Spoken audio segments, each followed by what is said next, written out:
নমস্কার বন্ধুরা, সোনার রান্নাঘরে তোমাদের স্বাগতম। আজকে রেসিপি পটল চিংড়ি।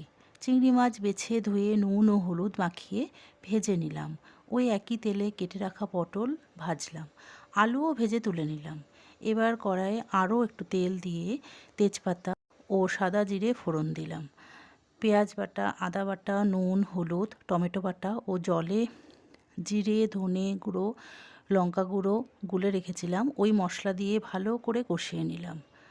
সামান্য চিনি দিয়ে নাড়াচাড়া করে ভেজে রাখা পটল ও আলু মশলার সাথে ভালো করে মিশিয়ে পরিমাণ মতো জল দিয়ে ফুটতে দিলাম।